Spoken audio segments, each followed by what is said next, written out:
Feliz sábado a todos. Para mim é um enorme privilégio, responsabilidade e prazer estar aqui com vocês. O título da mensagem desta manhã: o desafio trinitariano, dividindo, unindo e não confundindo Pai, Filho e Espírito Santo. Abre a sua Bíblia em João capítulo 14 e permitam-me dizer para vocês algumas coisas. Existem razões históricas e hermenêuticas que explicam por que a doutrina da Trindade é um foco de problemas e tensões dentro da Igreja Adventista do Sétimo Dia hoje, principalmente na internet, mas esse problema, que é um problema muito forte na internet, por vezes se manifesta nas fileiras da igreja. E esse é um tema que a gente precisa se deter a respeito dele. E antes da gente ler a Bíblia, permitam-me esclarecer algumas coisas para vocês. Por que eu trouxe esse tema? Qual que é a minha razão? Qual que é a minha motivação? Eu compreendo que Jesus orou por nós ao Pai, dizendo assim: Pai, santifica-os na verdade, a tua palavra é a verdade. João 17:17. Compreendendo isso, eu tenho o único objetivo de fortalecer a igreja nesta verdade. Não tenho nenhum objetivo de julgar ninguém, condenar ninguém, criar briga ou insatisfação ou problemas com quem pensa diferente de mim ou da igreja ou da Bíblia. Então eu não tenho nenhuma agenda pessoal. A minha agenda aqui é espiritual. Então vamos para o texto. Nós vamos separar essa mensagem em duas partes. Nós vamos ler o capítulo 14 inteiro, então eu peço a paciência de vocês. E vou dividir em duas partes. Primeira parte, versos 1 até o verso 15, depois o verso 16 ao 31. Então olha só o que diz a palavra de Deus. Não se turbe o vosso coração, credes em Deus e credes também em mim.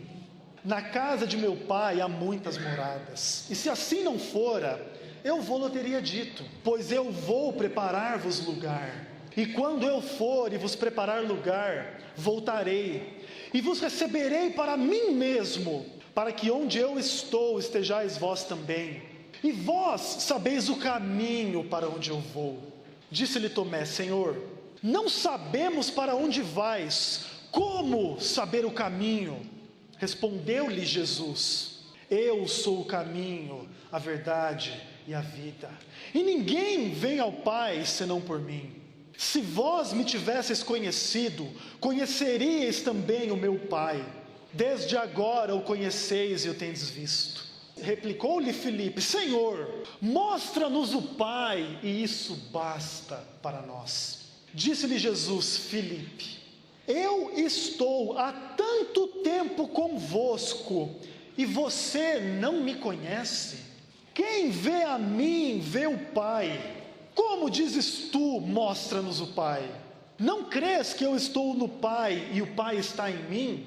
As palavras que eu vos digo, não as digo por mim mesmo, mas o Pai que permanece em mim faz as suas obras. Crede-me que eu estou no Pai e o Pai em mim. Crede pelo menos por causa das obras. Em verdade vos digo que aquele que crê em mim fará também as obras que eu faço, e outras maiores fará, porque eu vou para junto do Pai. E tudo quanto pedirdes em meu nome, isso farei, a fim de que o Pai seja glorificado no Filho. Se me pedirdes alguma coisa em meu nome, eu o farei. Se me amais, guardareis os meus mandamentos. Eu espero que todos vocês tenham bastante consciência de que é impossível esgotar os temas lidos neste texto em um pequeno sermão. Ponto final. Então não é o meu propósito me referir a tudo que esse texto diz, explicar tudo que esse texto diz. Nós precisaríamos de um formato de sermão um pouquinho diferente para eu fazer isso. Porém, eu gostaria de destacar algumas coisas muitíssimo importantes para a nossa compreensão da palavra de Deus. Eu acho interessantíssima a resposta de Jesus à pergunta de Filipe, no sentido de que Filipe conheceu a Cristo, um homem que andou sobre as águas, ressuscitou mortos, curou leprosos, multiplicou pães. Você percebe que quando você encontra com Jesus, você não está encontrando com uma pessoa qualquer. Ele é uma pessoa singular. Ele é uma pessoa que, sendo pobre e vivendo num momento da história, sem comunicação e sem transporte, divide a história humana. Ele não é qualquer um.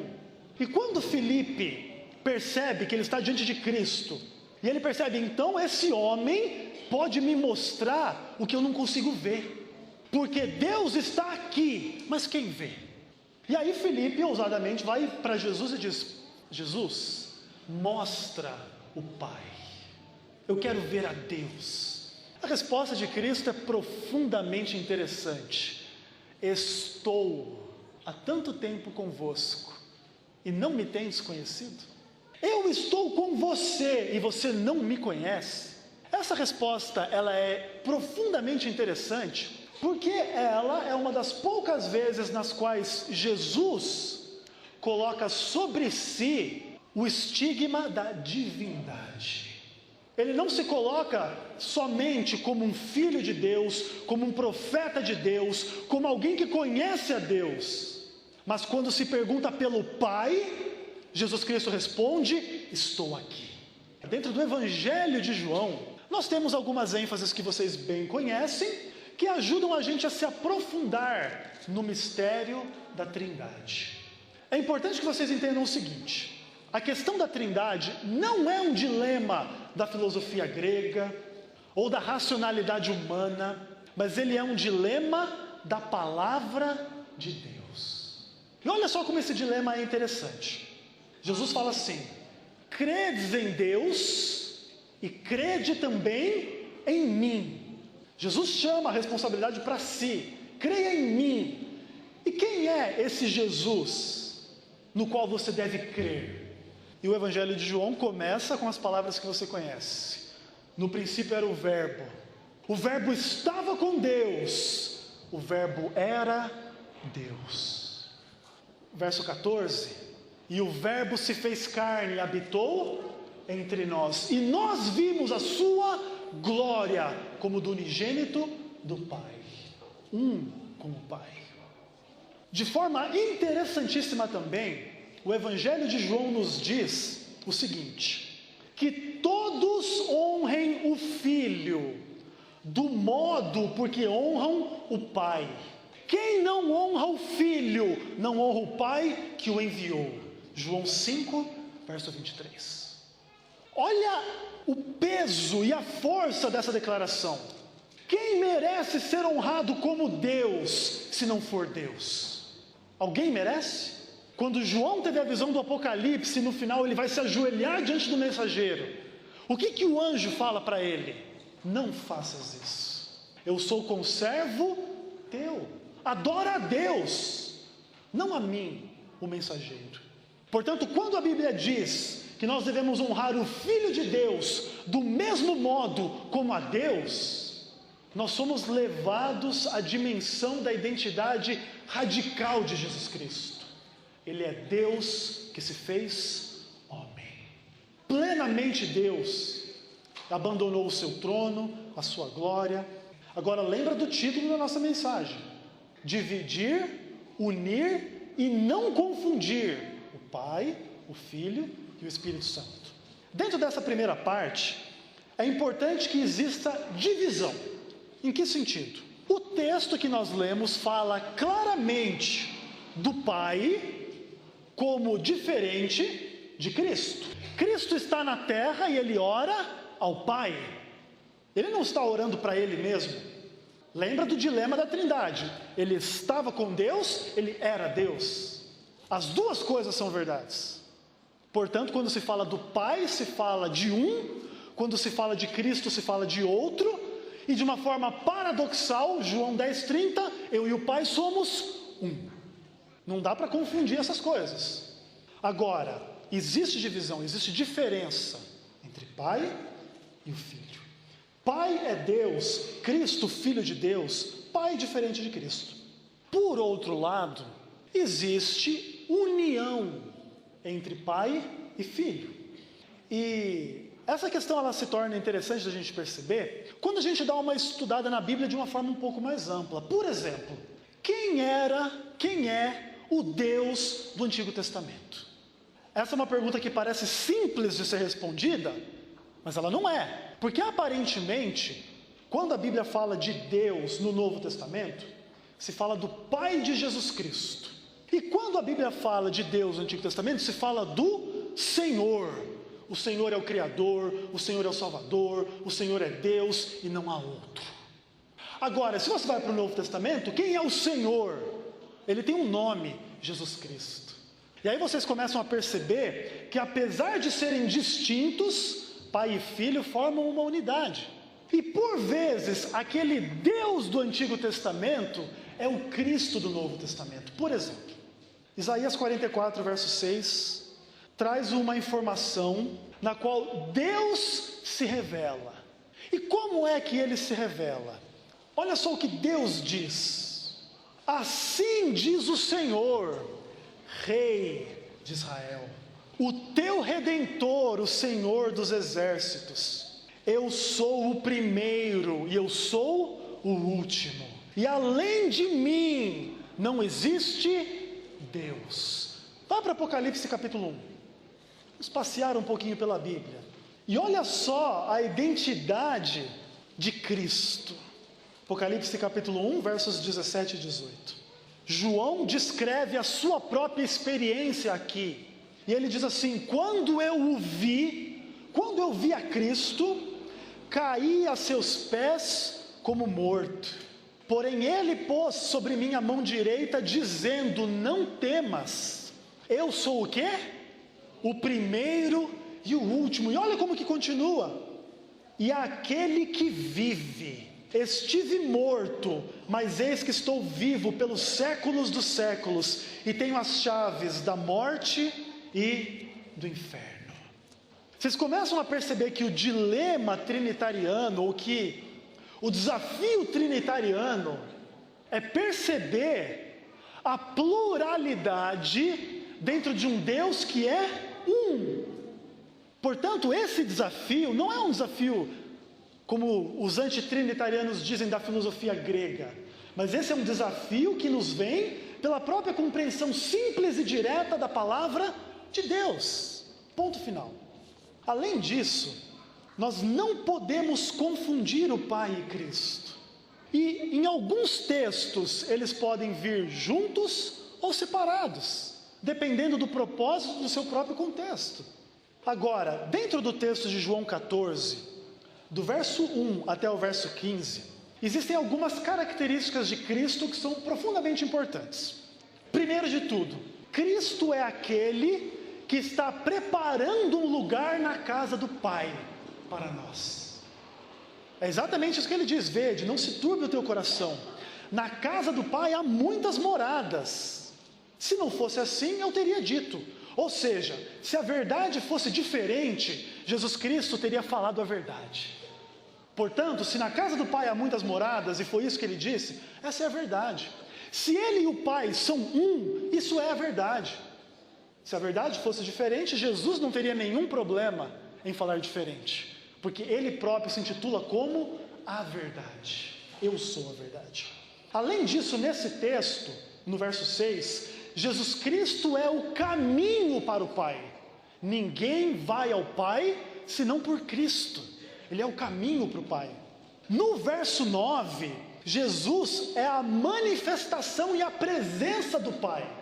Estou há tanto tempo convosco que você não me conhece. É assim que Paulo vai dizer que Cristo é a imagem do Deus invisível. Colossenses 1, verso 15. Olha que interessante. Jesus é a manifestação visível de um Deus invisível. Profundamente interessante. E no verso 11 se diz que Cristo é aquele que está no Pai e o Pai está nele. Mas como é que a gente prova? Como é que a gente comprova essa presença? E Jesus Cristo disse: crede ao menos por causa das minhas obras. Quem fez 1% do que Jesus fez? Vamos diminuir essa porcentagem que ela está muito alta. Quem fez 0,0000001% do que Jesus fez? Ninguém.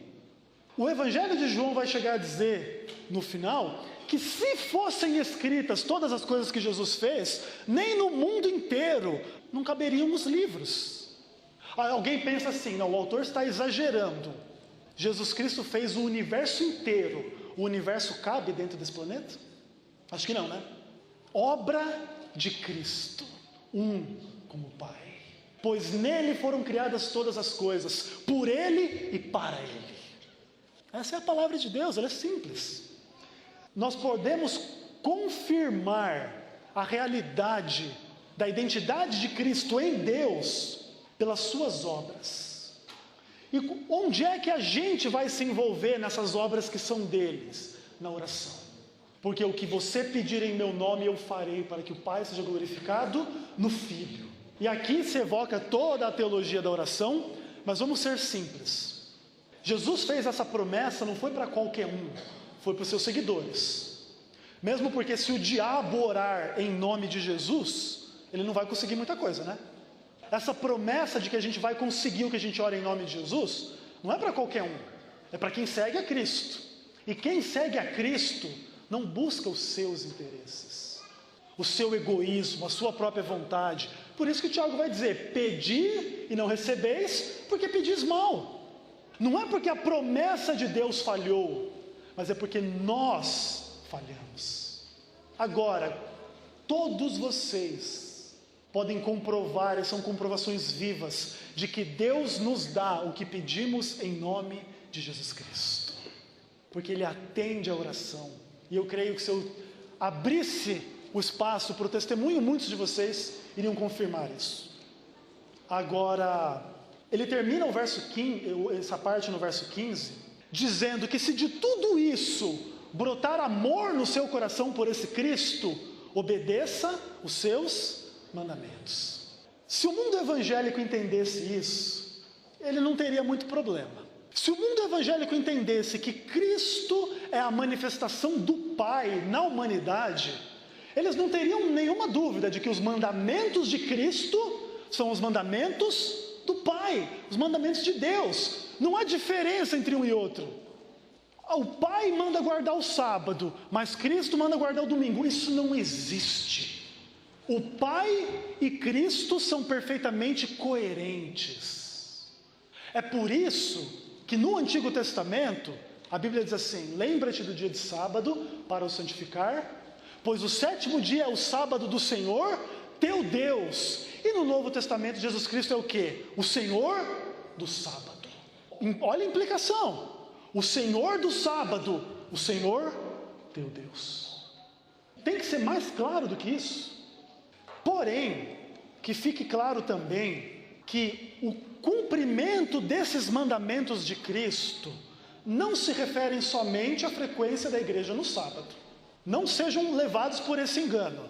A Bíblia diz assim, quando vos amardes uns aos outros, então todos saberão que sois meus discípulos.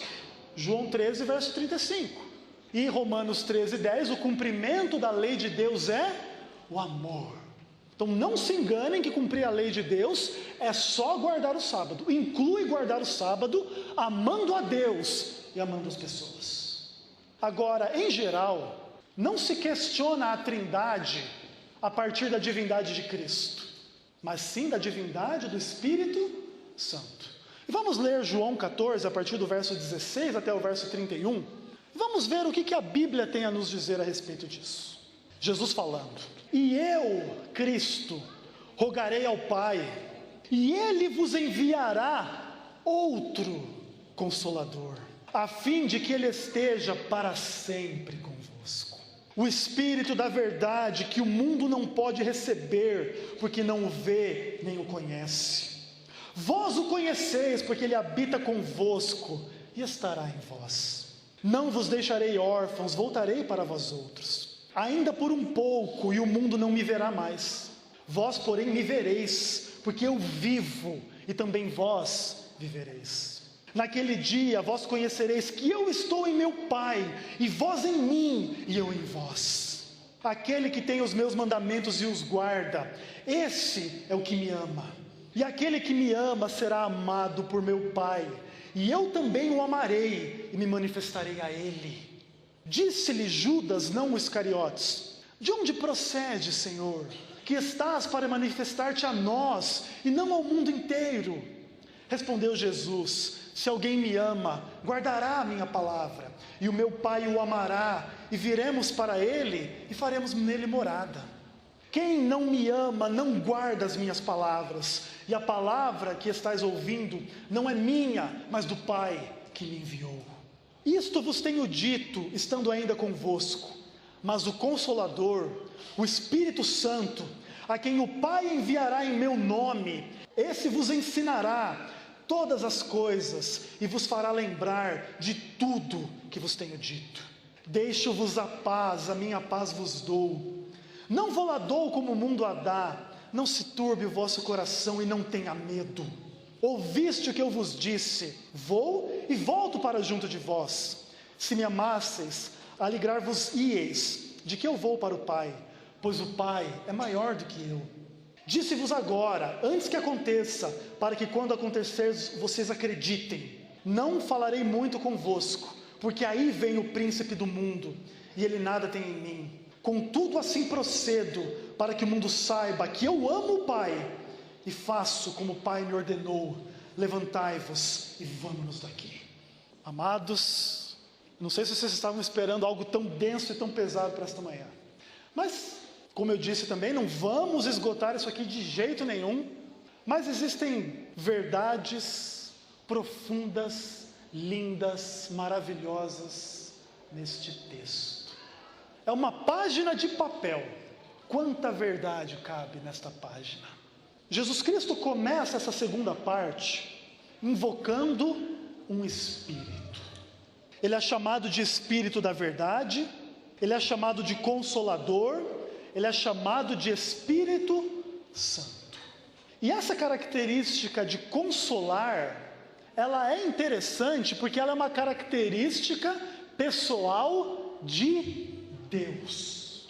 Por exemplo, a Bíblia diz assim: ora, o Deus da paciência e da consolação vos conceda o mesmo sentir uns para com os outros. Romanos 15:15. Em outro momento, a Bíblia diz assim: bendito Deus e Pai de nosso Senhor Jesus Cristo, o Pai da misericórdia e Deus de toda consolação. Segundo aos Coríntios 1, verso 3.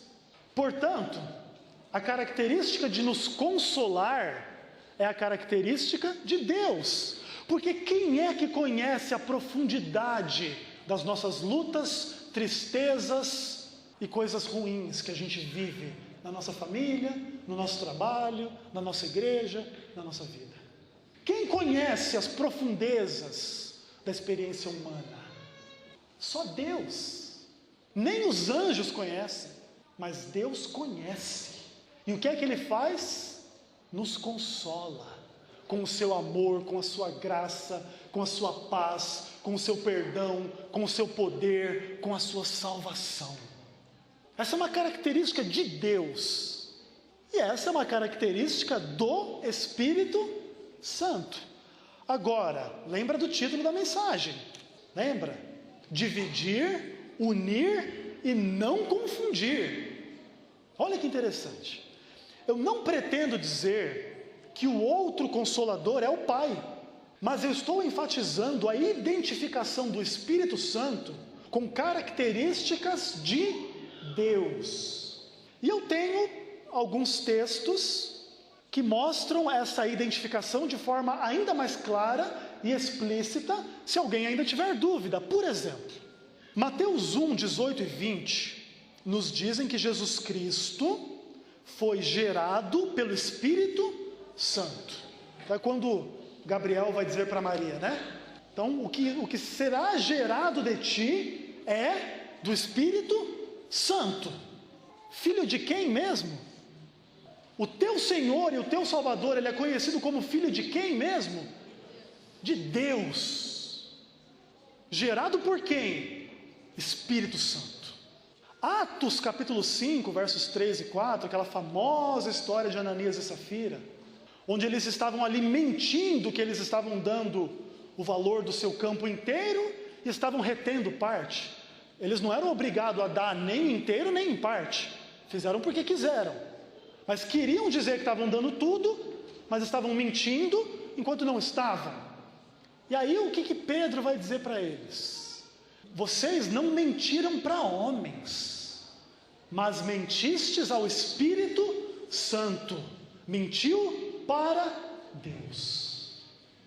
Abra sua Bíblia, nesse eu gostaria que vocês abrissem, Atos capítulo 10, a dimensão da personalidade deste Espírito, além da sua própria divindade, são verdades claras, irmãos, não tem como confundir. Aqui dentro do contexto da visão que Pedro teve do lençol, os animais imundos, e aí, olha só o que acontece no verso 19 do capítulo 10. Enquanto meditava Pedro acerca da visão, disse-lhe quem? Disse-lhe o Espírito: estão aí 2 homens que te procuram, levanta-te, pois, desce e vai com eles, nada duvidando, porque quem os enviou? Eu enviei. As pessoas que negam a divindade do Espírito Santo, negam também a sua personalidade. Mas como é que vai tratar com esse texto aqui? Eu enviei, pode ir com eles, eu estou na direção, eu estou no comando, vai. Não tem forma de você interpretar isso, a não ser admitir que o Espírito Santo tem personalidade. Se você negar isso, você não está negando a igreja adventista, você está negando a palavra de Deus. Mas você acha que acabou? A Bíblia diz com todas as letras: o Senhor é o Espírito. Eu posso trocar a ordem e dizer: o Espírito é o Senhor. Segundo aos Coríntios 3, verso 17. Depois, quem são os adoradores que o Pai procura? Aqueles que o adoram em espírito e verdade. Por quê? Porque Deus é Espírito. João 4, 24. Além disso, abre a sua Bíblia aí em 1 aos Coríntios 6, verso 19. Vamos construir o nosso entendimento cristão baseado na Bíblia, porque se a gente fizer isso, a verdade será clara, prevalecerá, e o resto é resto. Olha só o que diz a Bíblia em 1 Coríntios 6, o verso 19. Esse é um texto que os adventistas gostam muito, né? Acaso não sabeis que o vosso corpo é o santuário de quem? Do Espírito Santo, que está em vós, o qual tendes da parte de Deus, e que não sois de vós mesmos? Então guarda a informação, nosso corpo não é nosso, mas é o santuário do Espírito Santo. Vai para a segunda carta aos Coríntios, o mesmo capítulo 6, e agora o verso 16. Aí Paulo faz uma pergunta interessante, ele pergunta assim: que ligação há entre o santuário de Deus e os ídolos? Porque nós somos santuário do Deus vivo, como ele próprio disse: habitarei e andarei entre eles, serei o seu Deus e eles serão o meu povo. Santuários do Deus vivo. Precisa ser mais claro do que isso, irmãos. Bom, vamos entender.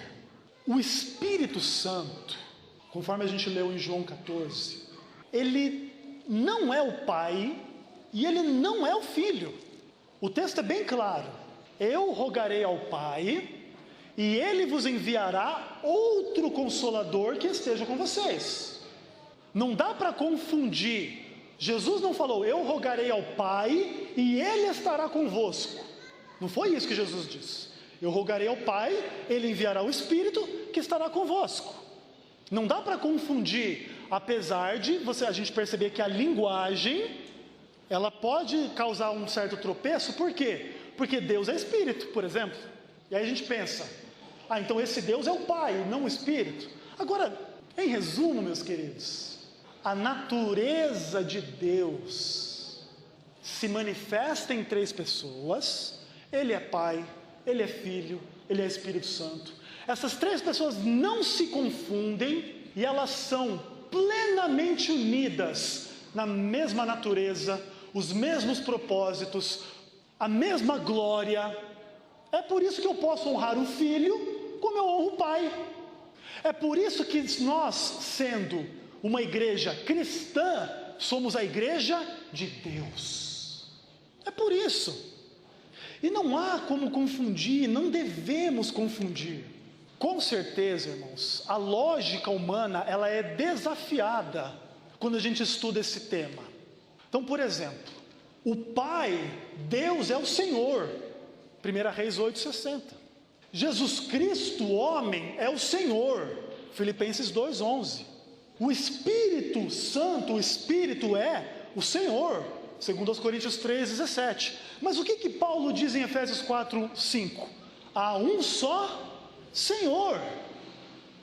Portanto, Pai, Filho e Espírito Santo são um só Senhor, Criador, Redentor, Deus. É por isso que quando você entra no tanque batismal desta igreja aqui, sobre a ordem de Jesus Cristo e a palavra de Deus, você é batizado em nome do Pai, do Filho e do Espírito Santo. Nome singular, é o nome, não é nos nomes, não são três deuses, no nome de um Deus que se manifesta em três pessoas. Eu quero terminar com algumas questões. O movimento antitrinitariano faz barulho aí nas igrejas, na internet, e as perguntas deles, algumas delas são assim: então por que existem textos que não têm o Espírito Santo presente? Por exemplo, João 17, versos 1 a 3 vai dizer assim: e a vida eterna é esta, que conheçam a ti, o Pai, e a Jesus Cristo a quem enviaste. Aí eles dizem assim: por que nesse texto não está dizendo do Espírito Santo? Poderia responder esse tipo de lógica com outras perguntas. Por que quando Jesus falou, eu sou o caminho, a verdade e a vida, ele não disse que o Pai era o caminho, a verdade e a vida? Se a gente for seguir esse tipo de lógica, a gente vai acabar negando o que a gente quer negar. Por que não está escrito isso? Querido, você não é chamado a dizer o que a Bíblia deveria ser ou não deveria ser. Você não é o juiz da palavra de Deus. É a palavra de Deus que é o teu juiz. Não é você que diz o que ela deveria falar, o que ela não deveria falar, em que momento ela deveria... Mesmo porque a Bíblia diz assim: todo pecado e blasfêmia serão perdoados aos homens, mas o pecado contra o Espírito Santo não será perdoado. Aí alguém pode dizer, então o Espírito Santo é mais importante do que Deus, o Pai, ou do que Jesus Cristo. Você percebe que essa lógica que esse movimento segue é uma lógica carnal, humana, e eu ousaria dizer demoníaca. Você percebe que a gente está num campo complicado? Eu não quero julgar ou condenar. Jesus Cristo é o Salvador de todos os antitrinitarianos, amém. Jesus Cristo é o Salvador de todos os ateus, de todos os cristãos, de todos os não cristãos, e eu só digo amém e fico feliz, e que a salvação dele se cumpra na vida dos que pertencem a ele. Ponto final. Não tenho a menor vontade que nenhum antitrinitariano não vá para o céu. Vai para o céu à vontade, a graça de Cristo basta. Agora, não venha ensinar diferente do que a Bíblia ensina nesta igreja, porque esta igreja está fundamentada na palavra de Deus. Só isso. Depois, aí se pergunta também, por que Ellen White muitas vezes fala do Espírito Santo como Cristo, como Espírito de Cristo? Justamente por isso que a gente acabou de ver.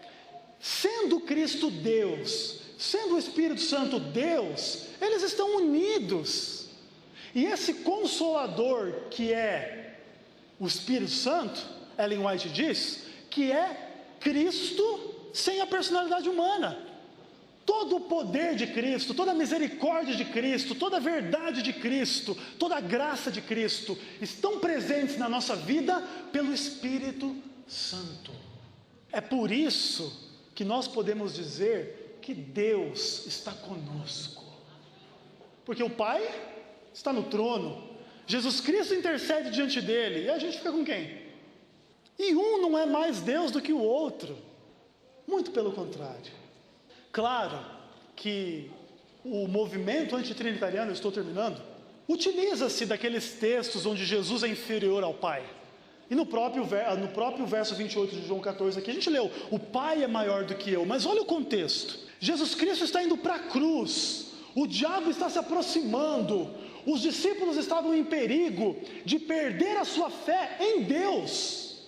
E Jesus vai dizer para eles, eu enquanto homem, sofro e morro, mas o Pai é maior.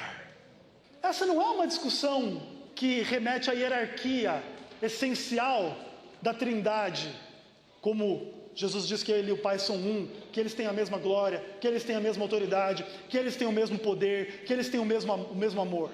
Essa é uma discussão da realidade da cruz humana. Jesus esvaziou-se de si mesmo, e nessa condição o Pai é maior, mas isso não torna Jesus Cristo nem um pouco menos Deus. Não foi o que ele falou para Filipe? Estou há tanto tempo convosco que você não me conhece? Depois, os textos que falam da impessoalidade do Espírito Santo, que ele é derramado, que ele deve nos encher, que nós somos batizados, aí o pessoal diz assim, não pode ser um ser pessoal. Mas olha só, Jesus Cristo não é descrito como a porta, Jesus Cristo não é descrito como a água, Jesus Cristo não é descrito como a luz do mundo, Jesus Cristo não é o pão da vida. São todas imagens não pessoais, mas ele deixou de ser uma pessoa? Não. Da mesma forma o Espírito Santo, ele é também descrito como algo que nos enche, como se fosse um líquido, um vapor, um sopro, um vento, mas ele não deixa de ter as suas características pessoais. Ele sente, ele se entristece, ele se alegra, ele ama, ele guia, ele fala. Aliás, ele é o Espírito da verdade que nos guia. Também, a Bíblia diz assim, que Deus é um fogo devorador. É uma imagem não pessoal para descrever um Deus pessoal. Para terminar, os versos 22 e 23 de João 14, tem uma pergunta interessante de Judas. Por que não é todo mundo que entende isso? De onde procede que Jesus mostrou tudo isso para a gente? E muitas pessoas não conseguem enxergar essas coisas tão claras. E Jesus respondeu no verso 23, se alguém me ama, guardará a minha palavra, e o meu Pai o amará, e viremos para ele e faremos nele morada. Quem não me ama, não guarda as minhas palavras. Toda a questão é resolvida por uma simples decisão, você crê na palavra de Deus ou não? Só isso. Em resultado final, essa é a pergunta, porque se você crê na palavra de Deus, o Pai é Deus, Jesus Cristo é Deus, Espírito Santo é Deus, às vezes eles vêm unidos e às vezes eles vêm separados, ponto final. Agora, se você não crê, o que eu posso fazer por você? Não posso fazer nada. Mas eu louvo a Deus pela existência de uma igreja que crê. Eu louvo a Deus.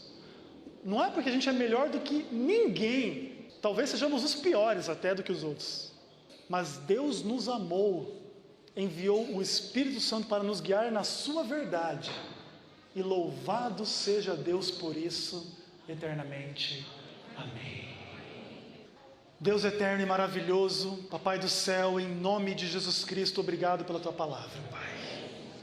Nós sabemos que ela contém joias preciosas e que nós precisamos cavar fundo nela para entendermos e praticá-la, e pedimos que essas bênçãos nos sejam concedidas pela presença do teu Espírito, Pai. Que o Senhor nos ajude não só a entender intelectualmente, mas a carregar em nós a presença do teu Espírito, da tua paz, da tua graça e da tua salvação, e assim também sermos instrumentos teus neste mundo, Pai. Que a tua graça nos baste, que o amor de Deus o Pai, a graça de Jesus Cristo e a comunhão do Espírito Santo sejam conosco, em nome de Jesus. Amém.